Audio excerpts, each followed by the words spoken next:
Hello everyone, welcome to Advait education. आशा करता हूं कि आप सभी मस्त होंगे, जबरदस्त होंगे, घर पे होंगे और सुरक्षित होंगे। तो एक बार फिर से स्वागत करता हूं आप सभी का वाव टेक्निक में। जी हां, आज का टॉपिक अपना रहेगा क्लास 10th बोर्ड एग्जाम 2022 के बच्चों के लिए अपन बात करेंगे। और टॉपिक जो रहेगा बहुत ही मजेदार टॉपिक है। बहुत ही बच्चों का ये डाउट रहता है मन में, लेकिन वो अपने डाउट को बाहर नहीं ला पाते, इसलिए वाव टेक्निक का मैंने यूज करके और उनके अंदर के डाउट को मैं ही सॉल्व करते हुए चल रहा हूं ताकि उनको कोई भी परेशानी ना हो। तो आज का अपना टॉपिक रहेगा कि मैथ्स के क्वेश्चंस को सॉल्व करने का आसान तरीका क्या है सर। कैसे आसानी तरीके से सॉल्व करें। मैथ्स का क्वेश्चन से सॉल्व नहीं होता, या फिर जो भी कॉम्पिटेटिव लेवल जो एग्जाम अपन देते हैं, या फिर अपन जो बोर्ड लेवल एग्जाम 2022 में देने जा रहे हैं, उस टाइप के क्वेश्चन को कैसे सॉल्व किया जाता है, क्या तरीका रहता है, सब्जेक्टिव क्वेश्चन को कैसे करें, ऑब्जेक्टिव क्वेश्चन को कैसे करें, हर एक चीज अपन इस लेक्चर में बात करने वाले हैं। बहुत ही अच्छे लेवल से आपको बताने वाला हूं कि किसी भी पेपर को, किसी चाहे वो कोई सा भी बोर्ड हो, चाहे 10th का हो या फिर 12th का हो, कैसे बोर्ड लेवल क्वेश्चंस को सॉल्व किया जाता है, क्या पैटर्न रहता है, क्या प्रोसीजर रहता है, कैसे फॉलो करना चाहिए, हर एक चीज की जिक्र होगा। हो सकता है वीडियो जो है 15 से 20 मिनट का हो जाए, लेकिन हर एक चीज डिटेल में आपको बता के जाऊंगा। जो बच्चों के मन में डाउट रहता है कि सेक्शन डी करें, सेक्शन सी करें, सेक्शन ए करें, या सर कहीं नंबर तो नहीं कट जाएंगे, सेक्शन डी पहले कर दिया तो सेक्शन ए बाद में किया, तो ऐसा कुछ नहीं है। जो भी आपका प्रोसीजर रहता है, जो भी आपका प्रोसेस रहता है, हर एक चीज मैं यहां पे डील करके जाऊंगा। या फिर आप मैथमेटिक्स हो या फिर साइंस का क्वेश्चन हो, उस सारे क्वेश्चंस को कैसे डील किया जाए, हर एक चीज आपको यहां पे बता के मैं जाने वाला हूं। तो चलिए स्टार्ट करते हैं, और स्वागत है आपका वाव टेक्निक में। अभी तक आपने अपने अद्वैत एजुकेशन के चैनल को सब्सक्राइब नहीं किया है तो जाके सब्सक्राइब बटन पे हिट करें, साथ ही साथ बेल आइकन को हिट करना ना भूलें, ताकि हर एक अपडेट आप सभी के बीच पहुंचता रहे। तो मैथमेटिक्स हो, साइंस हो, कोई सा भी सर सब्जेक्ट हो, क्वेश्चन हमसे सॉल्व नहीं होता है। क्यों नहीं होता है? कभी अपने मन से पूछा है क्यों नहीं होता है? क्योंकि सर अपना कंसेप्ट क्लियर नहीं होता है। दूसरी बात, दो टाइप्स के स्टूडेंट होते हैं, एक जो कंसेप्ट सीखकर क्वेश्चंस कर लेते हैं, एक दूसरा टाइप ये ऐसा स्टूडेंट होता है जो क्वेश्चन करके कंसेप्ट को सीखता है। ऐसा जरूरी नहीं है कि अगर आपने हर एक कंसेप्ट को सीख लिया तो आपसे क्वेश्चन सॉल्व भी हो जाए, समझ गए? ऐसा नहीं है। हर एक क्वेश्चन को आप सॉल्व कर लिए तो हर एक कंसेप्ट उसके पीछे का जान गए, ऐसा भी नहीं है, समझ गए आप? तो भैया दो टाइप का स्टूडेंट होता है, तो इसलिए अब मैं बोलता हूं कि हमेशा अद्वैत एजुकेशन के चैनल को सब्सक्राइब करो और इसको फॉलो करो, क्योंकि यहां पे आपको कंसेप्ट प्लस साथ साथ उस टाइप के क्वेश्चंस दोनों करा के आपको दिए जाते हैं, समझ गए? तो भैया ऐसा नहीं है कि अगर आपने थ्योरी पढ़ लिया तो आप डायरेक्टली क्वेश्चंस पे जंप करोगे और आपसे क्वेश्चन हो ही जाएगा। नहीं, थ्योरी पढ़ा, थ्योरी का रीजन जाना, थ्योरी का कारण जाना, थ्योरी का प्रोसीजर जाना, थ्योरी का प्रोसेस जाना, क्या कंसेप्ट है उसके बीच का जाना, फिर क्वेश्चंस में क्या कंसेप्ट लगाना है वो जानोगे। ये हुआ एक फुल प्रोसेस आपके स्टडी का। ये नहीं कि भैया कंसेप्ट बता दिया, क्वेश्चंस बच्चों पे छोड़ दिया, ये नहीं भैया क्वेश्चंस करा दिया, कंसेप्ट बच्चों पे छोड़ दिया। नहीं, स्टडी का मतलब क्या होता है कि भैया कंसेप्ट प्लस आपका क्वेश्चन, समझ गए? ट्रिग्नोमेट्री अगर मैं आपको पूरा कंसेप्ट से बता दूं, पूरा फील करा दूं ट्रिग्नोमेट्री को, और फिर भी एक दो क्वेश्चन ऐसे होंगे जो आपसे फंस जाएंगे, तो उस क्वेश्चन में कुछ तरीका अलग लग रहा होगा। ऐसा भी क्वेश्चन होगा जिसमें 3-4 कंसेप्ट एक साथ लग रहे होंगे। और सबसे पहली बात यह है बेटा कि यह आपका 10th है, यह आपका पहला बोर्ड होता है, प्रेशर ज्यादा रहता है, बोर्ड की फीलिंग आपको पहली बार मिलती है, इसका प्रेशर आपको पहली बार झेलना पड़ता है। एक तरीके से देखा जाए, एक तरीके से तो जितना डर 12th के एग्जाम में नहीं लगता, उससे ज्यादा डर आपके 10th में लगता है। क्यों? क्योंकि ये आपका पहला बोर्ड होता है, जो भी आपके साथ घटनाएं होने जा रही है वो पहली बार होती है, समझ गए? तो सबसे पहली बात है कि सर डर को कम कैसे किया जाए, डर को कम कैसे किया जाए। डर का कम करने का बेटा एक ही आपके पास एक ही रास्ता है, एक ही सॉल्यूशन इसका, रेगुलर बेसिस पे आपका स्टडी। रेगुलरिटी अगर आप में है तो आपका डर अपने आप कम हो जाएगा। मैं भी यहां पे जब स्टेज पे चढ़ता हूं आपको लेक्चर लेने के लिए, आपका सेशन लेने के लिए, डर मुझे भी लगता है। मुझे भी नहीं पता होगा क्या क्या पढ़ाना है, बस टॉपिक भर याद रह जाते हैं कि ये टॉपिक आज डील करना है। और मैं तो पीपीटी लेके यहां पे भी नहीं उतरता हूं। आपको पता है कि मेरा पढ़ाने का तरीका, मेरा डिलीवरिंग स्टाइल, मेरे बात करने का तरीका आप सभी के बीच में कैसा रहा है और कैसा रहता है। मेरे पास कुछ नहीं रहता है, एक इस पेन के अलावा मुझे कुछ नहीं दिया जाता है, मेरे आगे कुछ नहीं है। कभी कैमरा ये मूवेबल होता है तो कैमरा को मैं घुमा के दिखाता, चाहे टेक्निकल यहां बैठे होते मेरे साथ तो उनको बोलता कि भैया एक बार कैमरा घुमा दो, यहां कुछ नहीं दिखेगा। हाँ, बुक्स पड़ी रहती हैं साइड में, वहां कम से कम यहां से मान लो 15-20 मीटर की दूरी पे बुक्स हैं, बुक्स क्यों पढ़ी जाती है? क्वेश्चंस उठाने के लिए, दैट्स इट, और कुछ नहीं चाहिए मुझे, और कुछ नहीं चाहिए मुझे। तो डर तो मुझे भी लगता है कि कहीं जा रहा हूं फंस ना जाऊं इस कंसेप्ट में, कहीं जा रहा हूं ये बताने में कहीं गलतियां ना हो जाए, समझ रहे हैं आप? डर तो सबको लगता है, लेकिन उस डर पे काबू कौन पाता है? जिसके पास रेगुलरिटी रहती है। हम पढ़ाते हैं, हम रोज पढ़ के आते हैं, तब आपको पढ़ाते हैं, ये बात हमेशा रखना। एक बेस्ट फैकल्टी वही होता है जो रेगुलर बेसिस पे अपने स्टडी भी करे। स्टूडेंट और आपके टीचर में क्या रिलेशन है? एक तरीके से दोनों सेम ही है। आप हमसे कुछ ज्यादा सीखते हैं क्योंकि हम वो चीजें सीख के आ चुके हैं, हमको भी आपसे कुछ नया सीखने को मिलता है। तो एक बहुत ही अच्छा रिलेशन है, एक बहुत ही अच्छा बॉन्डिंग वाला ये रिलेशन है, समझ गया? तो डर का कम करने का तरीका आपको बताया मैंने, सॉल्यूशन रेगुलरिटी। अगर आप में रेगुलर हो, अगर आप रेगुलर बेसिस पर रिवीजन कर रहे हो, कंसेप्ट को फॉलो कर रहे हो, क्वेश्चंस प्रैक्टिस कर रहे हो, तो आपको डर नहीं लगने वाला है मेन एग्जाम में। और डर थोड़ा बहुत जरूरी भी है, क्योंकि ज्यादा डर नहीं लगेगा एकदम तो ओवर कॉन्फिडेंस हो जाओगे। ओवर कॉन्फिडेंस में बच्चे गलतियां कर जाते हैं। तो ये रहा भैया डर का सॉल्यूशन। अब डर को और खत्म करने का तरीका क्या है? आप पेपर देने जब जाते हैं तो आपको पता होना चाहिए कि आपको 15 मिनट पहले ही आपके हाथ में पेपर थमाया जाता है कि नहीं? हां सर, थमाया जाता है। अब बच्चे क्या करते हैं? ओम नमः शिवाय, ओम नमः शिवाय, ओम नमः शिवाय, ओम नमः शिवाय, हे माता, हे माता, हे माता। अरे ये माता जी का नाम लेने के लिए 15 मिनट आपको नहीं दिया गया, वो पहले करके जाओ, घर से निकलो, बड़ों का आशीर्वाद लो, अपने जो आपका प्रभु है उनका आशीर्वाद लो, जिसे भी आप मानते हो, शिव जी को मानते हो, उनका नाम लो। लेकिन ये 15 मिनट में आप शिव जी का नाम लेने का ये वक्त नहीं है। शिव जी देखो, भगवान उसी का मदद करता है जो मेहनत करता है। क्या पता भगवान आपके भरोसे बैठा हो, आपके हाथ में फल थोड़ी गिरा देगा, ले बेटा खा ले। आपको फल खाना है तो वृक्ष के पास जाना पड़ेगा, वृक्ष से चढ़ के तोड़ना पड़ेगा, फिर आपको खाना पड़ेगा, समझ गए आप? तो भैया ये 15 मिनट जो आपको मिलता है, ये किस लिए मिलता है? इसको इसलिए मिलता है कि जो आपका क्वेश्चन पेपर है इसे करिए ओपन, इसको क्या कीजिए? ओपन कीजिए, सील को तोड़िए, और तोड़ के जितने भी क्वेश्चंस है, जो 30 नंबर्स ऑफ क्वेश्चंस रहते हैं, इसको रीड आउट कीजिए।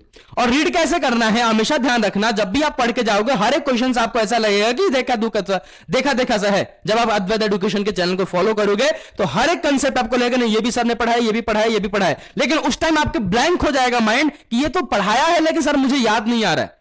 तो उसका करने का क्या तरीका है? जैसे मान लो कि एक है क्वेश्चन नंबर 2 है, क्वेश्चन नंबर 3 है, क्वेश्चन नंबर 4 है, क्वेश्चन नंबर 5 है, ऐसे क्वेश्चंस के सीरीज चल रहे हैं। तो आपको कैसे करना है? फर्स्ट जो आपका सेक्शन है उसमें इजी टाइप से क्वेश्चंस थे वो सॉल्व हो जाते हैं, तो आपको क्या करना है? ये कर लूंगा, ये भी कर लूंगा। जैसे मान लो 3rd नंबर क्वेश्चन अब फंस रहा है, ये भी कर लूंगा, ये हो जाएगा कर लूंगा, हो जाएगा कर लूंगा, ये तो हो जाएगा, ये तो हो जाएगा, तो कराया सर ने, ये कर लूंगा यार, कंसेप्ट तो पता है, कर लूंगा मैं, ये भी कर लूंगा। जैसे मान लो ये हो जाएगा, तो आपको हो जाएगा और कर लेने का कंसेप्ट लगा के चलना है। इससे क्या हुआ कि भैया कर लूंगा, कॉन्फिडेंस बिल्डअप हो जाएगा, इसमें भी थोड़ा सा कॉन्फिडेंस बिल्डअप, तो डर अपने आप कम होते चला जाएगा, डर अपने आप कम होते चला जाएगा। तो डर का कम करने का दूसरा रीजन ये है कि हो जाएगा कर लूंगा रीजन लगा के चलो, हो जाएगा कर लूंगा, क्योंकि यहां पे आपको नेगेटिव मार्किंग नहीं है, नेगेटिव मार्किंग नहीं है, नेगेटिव मार्किंग नहीं है। ये सब्जेक्टिव पेपर के लिए बता रहा हूं, ऑब्जेक्टिव में तो अभी बात करेंगे, ठीक है ना? तो सब्जेक्टिव में आपको ये लेकर चलना। अब दूसरी इसमें बच्चों को दिक्कत क्या होती है कि मान लीजिए सर कि हम सेक्शन ए करें, पहले सेक्शन ए करें, सेक्शन बी करें, या सेक्शन सी करें, या सर सेक्शन डी करें, कौन सा करें? कौन सा करें सर? सबसे ज्यादा मार्क्स का कौन सा होता है? ये वाला होता है। बेटा आपसे आपने आपसे पूछा क्या आपको टाइम मैनेजमेंट आता है? क्या आपको टाइम मैनेजमेंट आता है? अगर हां सर आता है तो आप सेक्शन ए से स्टार्ट कर दो, कोई दिक्कत नहीं। अगर आपको टाइम मैनेज करना आता है कि नहीं भैया मेरे को 3 घंटा का पेपर है, मैं 3 घंटा में कर लूंगा, मेरे कोई दिक्कत नहीं है, कोई परेशानी नहीं है, तो आप सेक्शन ए से स्टार्ट कर दो, कोई दिक्कत नहीं। अगर आपको टाइम मैनेजमेंट नहीं आता, जैसे कि मेरे को टाइम मैनेजमेंट क्लास 10th में नहीं आता था, तो मैंने क्या किया था? मैंने सेक्शन डी से स्टार्ट किया था। सर नंबर नहीं काटा उन्होंने? बिल्कुल नहीं काटा। मैथमेटिक्स में अगर नंबर सुनोगे मेरा तो 95 प्लस नंबर है मेरे, 95 प्लस, ए प्लस प्लस दिए गए मेरे।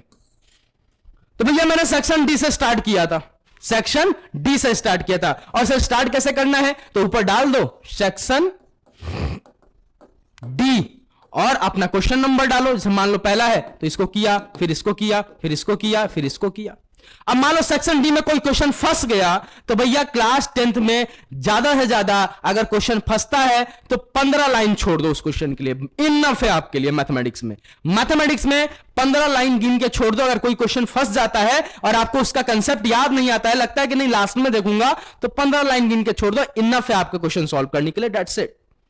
ऐसे आपको लॉजिक लगा के और ऐसे ही आपके ट्रिक लगा के आपको चलना है और क्वेश्चन को सॉल्व करना है। सेक्शन डी अगर कर लो, अगर टाइम मैनेजमेंट नहीं आता तो पहले बड़ा जो आपका नंबर है उसको कवर अप करो, छोटे नंबर अपने आप कवर अप हो जाते हैं। सब्जेक्टिव पेपर का तीसरा आपको बेनिफिट बता रहा हूं मैं, ये रहा भैया। तीसरा आपको बताने जा रहा हूं, वो क्या है कि भैया यहां पे नेगेटिव मार्किंग नहीं है और सब्जेक्टिव पेपर में आपको क्वेश्चन सॉल्व करना रहता है। जैसे मान लो कि ये क्वेश्चन एक्स स्क्वायर प्लस का 7x प्लस का आपका 12। अब इसको बोला कि फैक्टराइज कर दो, क्या करोगे? एक्स स्क्वायर प्लस का आपका 4x प्लस का आपका 3x प्लस का आपका 12 है कि नहीं? बच्चों ने क्या किया? x प्लस 4 और x प्लस 3, इसका फैक्टर आ गया। बोला कि इसका जीरोज निकालो। अब बच्चे ने क्या किया? यहीं तक करके छोड़ दिया। 4 नंबर का मान लो क्वेश्चन था ये, 4 नंबर का, तो जो आपका पेपर चेक करेगा उसको इसमें से 3 मार्क्स देने पड़ेंगे। 3 मार्क्स देने पड़ेंगे। तो कोई भी क्वेश्चंस को आपको छोड़ के नहीं आना है कि नहीं भैया ये नहीं आता इसको छोड़ देते, नहीं, छोड़ना नहीं है, छोड़ना नहीं है। सब्जेक्टिव पेपर में लगा के आना है, लगा के आना है आपको, छोड़ना बिल्कुल नहीं है। समझ गए आप? समझ गए आप? बोलो हाँ या ना। हाँ सर, ठीक है, ओके। तो ये रहा भैया सब्जेक्टिव पेपर की बात की मैंने कि सेक्शन से कोई फर्क नहीं पड़ता, सेक्शन ऊपर डाल दो। अब ये नहीं कि सेक्शन डी डाल दिया, उसमें 5 क्वेश्चन कर लिया, फिर वहां सेक्शन सी घुसा दिया, ऐसा नहीं है। सेक्शन डी किया, सेक्शन डी पूरा करो। सेक्शन सी लिखा, सेक्शन सी पूरा करो। सेक्शन बी लिखा, सेक्शन बी पूरा करो। सेक्शन ए लिखा, सेक्शन ए को पूरा करो। क्वेश्चंस अगर लॉन्ग टाइप में आपको कितने लाइन छोड़ने हैं? 15 लाइन छोड़ दोगे, इनफ है आपके क्वेश्चन सॉल्व करने के लिए। 15 लाइन में मैथमेटिक्स के क्वेश्चन हो ही जाते हैं। समझ गए आप? Okay sir, okay sir, done.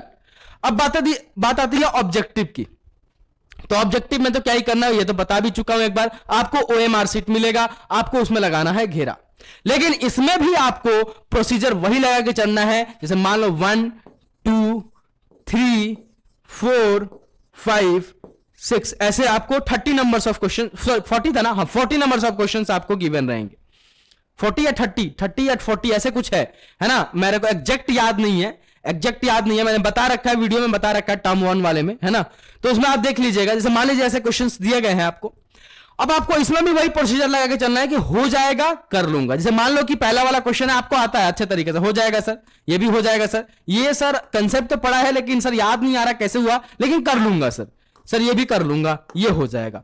तो ये अगर कंसेप्ट लगा के चलोगे, यहां पर भी नेगेटिव मार्किंग नहीं है, तो आपका कॉन्फिडेंस काफी अप होगा, आपका कॉन्फिडेंस लेवल काफी अप होगा, आपका डर नीचे होगा और कॉन्फिडेंस जैसे ही अप होगा, आप अच्छे से पेपर को फोड़ सकते हो, अच्छे से कर सकते हो। तो क्वेश्चन करने का तरीका क्या होना चाहिए? यही होना चाहिए हमेशा आपका। अब बात आती है कि सर क्वेश्चंस को अपने मतलब अंदर फ्रेंडली कैसे बनाए, उसको एकदम फ्रेंड की तरह ट्रीटमेंट कैसे दें, ये समझाइए सर। हमसे क्वेश्चन फंस जाता है, हमसे क्वेश्चन नहीं हो पाता है, हमें पढ़ाई में मन नहीं लग पाता है, कैसे स्टार्टअप करें? बिल्कुल सही क्वेश्चन से, सही डाउट है आपका। पढ़ाई का मन किसको करता है? किसी को भी नहीं करता है। ऐसा थोड़ी है कि भैया चलो आज मतलब 2-3 घंटे पढ़ लेते हैं, ऐसे कभी मन किया है? नहीं करता है सर। वो एग्जाम के एक दिन पहले ही करता है, बाकी दिन तो ठीक है। तो क्यों नहीं करता, हमेशा याद रखना आप। जैसे कि आपके मान लो 3 सब्जेक्ट है, मैथमेटिक्स, आपका साइंस और मान लो SST सोशल साइंस, है ना? ये 3 सब्जेक्ट है। अब भैया आप बच्चे क्या करते हैं कि जो उनको पसंद नहीं होता है वो सब्जेक्ट उठा के लेके बैठ जाते हैं, या फिर जिसको बहुत ज्यादा जो सब्जेक्ट पसंद होता है वही लेके बैठ पढ़ने लग जाते हैं। ठीक है, 2 टाइप के स्टूडेंट होते हैं। तो आपको अब स्टार्टअप कैसे करना है? जैसे गाड़ी स्टार्ट करना है, अगर गाड़ी ठंड के मौसम है और गाड़ी बंद है तो आप क्या करते हो? स्टार्ट करके करते हो ना? तो आपको स्टार्टअप कैसे करना है कि जो सब्जेक्ट आपको पसंद है, जैसे मान लो कि मेरे को मैथमेटिक्स पसंद है सर, आई लव मैथमेटिक्स, तो मैं मैथमेटिक्स से स्टार्ट करूंगा। मैथमेटिक्स को मेरे को 1.5 आवर्स में स्टार्ट करूंगा, गाड़ी मेरी स्टार्ट हो गई। अब उसमें घुस दूंगा मैं SST को, क्योंकि ये बोरिंग सब्जेक्ट है सर, इसमें मार लिया 1 घंटा, इसमें लगा लिया। फिर से मैं साइंस को स्टार्ट कर दूंगा थोड़ा सा और सर, ठीक है, 1 घंटा इसमें निकल गया, फिर से आधा घंटा लास्ट में जाते जाते फिर से मैथमेटिक्स पे आ जाऊंगा। तो ऐसे अगर इंटरेस्टिंग वैसे अगर स्टडी करोगे आप, तो आपको भी पढ़ने में मजा आएगा, फील आएगा, इंटरेस्ट लोगे आप। समझ रहे हो आप? तो ऐसा नहीं है कि जो पसंद नहीं है उसी को लेकर बैठ गया तो गाड़ी स्टार्ट तो हुई नहीं, ठंड का मौसम ऐसे ही है और भू भू करके बंद हो जाएगी। ठीक है, तो आपको स्टार्टअप कैसे करना है कि जो पसंद है उससे स्टार्ट करो, धीरे धीरे बीच में डालते रहो। जब एक बार मशीन स्टार्ट हो जाती है उसके बाद तो बीच में कुछ भी जाए वो अपने आप उसको कवर अप करते रहती है। ठीक है, तो आपको स्टडी को इंटरेस्टिंग वे से लेना है, गेम की तरह ट्रीट करना है, एक मजेदार तरीके से आपको फॉलो करना है, और जो कि अद्वैत एजुकेशन आपको काफी अच्छे से फॉलो करवा रहा है, चाहे मैथमेटिक्स में हो या फिर साइंस में झांसर हो। ठीक है ना, तो काफी अच्छे से हम लोग डेवलप कर रहे हैं कंसेप्ट को, काफी अच्छे से आपके हेल्प के लिए रेडी हो रहे हैं। आपको भी अपना पोटेंशियल उतना ही डालना है जितना हम आपको डाल रहे हैं। ठीक है ना, तो ये कुछ प्रोसीजर रहा। अब बात आती है कि क्वेश्चंस को सर इजी फॉर्म से कैसे सॉल्व करें। कैसे मैथ्स का कोई क्वेश्चन है तो उसको सर कैसे इजी फॉर्म में सॉल्व करें, या फिर साइंस का क्वेश्चन तो उसको कैसे इजी फॉर्म में सॉल्व करें, ये सर हमें बताइए। बिल्कुल सही डाउट है आपका। जैसे मान लीजिए कि क्वेश्चन दिया गया है f x is equal to x square minus का 7x प्लस का 12। अब ये मान लो आपने पढ़ा है, इसका कंसेप्ट याद नहीं आ रहा है, तो बच्चे पहले ही क्वेश्चन देखे एकदम घबरा जाते हैं कि अरे बाप रे क्या बवाल आ गया भाई, ये क्या बवाल आ गया बे, हैं कहां से आ गई है। तो बच्चा पहली बात तो आपको घबराना नहीं है, घबराना नहीं है। Treat like a girlfriend, mathematics को ट्रीट लाइक ए गर्लफ्रेंड, जितना प्यार करोगे उतना ही वापस करेगी ये, हमेशा ध्यान रखना। बेवफा नहीं है, बेवफा नहीं है। तो भैया ट्रीट लाइक ए गर्लफ्रेंड हमेशा बोलता हूं मैं। तो क्वेश्चन को देख के पहली बात तो घबराना नहीं है। अगर पढ़े हो आपसे क्वेश्चन पूछे जाएंगे, अगर आपने पढ़ा है, कंसेप्ट आपके क्लियर है, डाउट आपके क्लियर है, तो आपसे क्वेश्चन से होंगे भी, आपसे क्वेश्चन होंगे भी। समझ में आया है नहीं आया? अरे बोलो रे बाबा समझ में आया नहीं? हाँ सर आया, हाँ सर आया, ठीक है आया तो ठीक है। तो पहली डाउट आपको क्या है कि क्वेश्चन को देख के घबराना नहीं है। ये नहीं देखना है कि आपको क्या गिवन है। बच्चे हमेशा गलती क्या करते हैं कि देखते हैं क्या गिवन है, क्या गिवन है उस पर ही छलांग मारते हैं डायरेक्ट कि सर ये गिवन है। अरे गिवन छोड़ दो, गिवन को छोड़ दो, पहले आप देखो कि क्या आपसे पूछा गया है, क्वेश्चन मार्क किस पे लगा हुआ है, क्या आपसे पूछा गया है वो देखो, क्या आपसे पूछा गया है। और जो भी पूछा गया है, जो भी पूछा गया है उसको सॉल्व करने का क्या, उसको सॉल्व करने का क्या प्रोसेस है। जो भी आपसे पूछा गया है उसको सॉल्व करने का आपके पास क्या प्रोसेस आपको बताया गया है। जैसे जीरोज मैंने इसका पूछा, जीरोज फाइंड आउट करने के लिए क्या क्या सर मैंने बताया है। सर जीरोज फाइंड आउट करने के लिए या फिर रूट फाइंड आउट करने के लिए आप क्वाड्रेटिक फॉर्मूला लगा सकते हो, कंप्लीटिंग स्क्वायर मेथड लगा सकते हो, या फिर फैक्टराइजेशन मेथड यानी मिडिल टर्म स्प्लिटिंग मेथड लगा सकते हो। ये मेथड अपने पास है सर, तो उस पर ध्यान दो। क्या गिवन है उस पर ध्यान मत दो, क्या गिवन है उस पर ध्यान मत दो। तो पहली बात तो क्वेश्चंस को ट्रीट लाइक ए गर्लफ्रेंड, हमेशा मैथमेटिक्स को treat like a girlfriend. And जो भी कंसेप्ट आपको पढ़ाया गया, देखो बेटा अगर पढ़ोगे नहीं, कंसेप्ट क्लियर नहीं होंगे, डाउट क्लियर नहीं होंगे, तो आपको कितना भी इजी क्वेश्चन दिया जाएगा हर चीज हार्ड ही लगेगा ना, हर चीज आपको क्या लगेगा, हार्ड लगेगा, आसान नहीं लगेगा। तो आसान बनाना है, इजी बनाना है, तो आपको क्या करना पड़ेगा, इजी बनाने के लिए पहले तो क्वेश्चन देख के घबराना नहीं है, क्या गिवन है उस पर ध्यान नहीं देना है, क्या पूछा गया वो देखो, और जो पूछा गया उसको करने का क्या तरीका सर ने बताया है, क्या कंसेप्ट बताया है उस पर ध्यान दो। आपके क्वेश्चंस अपने आप सॉल्व हो जाएंगे, अपने आप सॉल्व हो जाएंगे। और बेटा बिलीव करो कि जैसे अद्वैत एजुकेशन आपको एजुकेशन दे रहा है, फ्री एजुकेशन आपको प्रोवाइड कर रहा है, ऐसे आपको पेड एजुकेशन में भी इतने डिटेल में कोर्सेस नहीं मिलेंगे। बिलीव मी, बिलीव करो। और नहीं बिलीव हो रहा है तो आज तो ऑनलाइन की दुनिया यार, मेरे नोट्स को उठाओ, उनके नोट्स को उससे कंपेयर कर लो, वो भी फ्री क्लास तो चला ही रहे ना, उनके नोट्स से आप जाके कंपेयर कर सकते हो कि कितना वेटेज है, कितना क्या पढ़ाया गया है, कितना कंसेप्ट वहां समझाया गया है, कितना कंसेप्ट यहां बताया जाता है, कितने इजी तरीके से यहां बताया जा रहा है, कितने इजी तरीके से वहां बताया जा रहा है, कितने चीजें आपको वहां पे सॉल्व कराई जाती हैं, कितने घंटे में आपको क्वाड्रेटिक वहां सॉल्व कराया गया, कितने घंटे में क्वाड्रेटिक यहां पे सॉल्व कराया गया।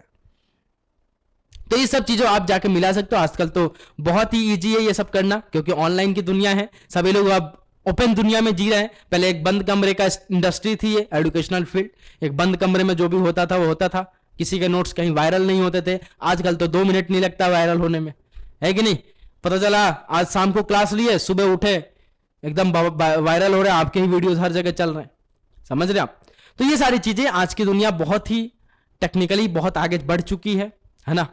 तो अपन ने काफी सारी चीजें सीखी इस वीडियो के माध्यम से वाओ टेक्निक में। तो ऐसे वीडियो में आप सभी के बीच लाता रहूंगा, आपके डाउट को अपने आप सॉल्व करता रहूंगा, क्योंकि मैं एक एवरेज स्टूडेंट हूं और मैं समझ सकता हूं कि एक एवरेज स्टूडेंट की क्या क्या प्रॉब्लम रहती है, उस प्रॉब्लम को किस किस प्रॉब्लम से वो जूझता है, किस किस प्रॉब्लम से वो झेलता है ना। तो हर एक प्रॉब्लम मेरे को पता है, ऐसे प्रॉब्लम मैं आपके बीच खिलाता रहूंगा। अभी के लिए इतना ही, बाय टेक केयर एंड जय हिंद। वीडियो अगर पसंद आए तो लाइक करें, शेयर करें एंड अपने फ्रेंड को अद्वैत एजुकेशन के चैनल के बारे में बताएं, उनसे सब्सक्राइब करवाएं और साथ ही साथ आप भी सब्सक्राइब करें और अपना लव और सपोर्ट हमें दिखाते रहें। बाय टेक केयर एंड जय हिंद।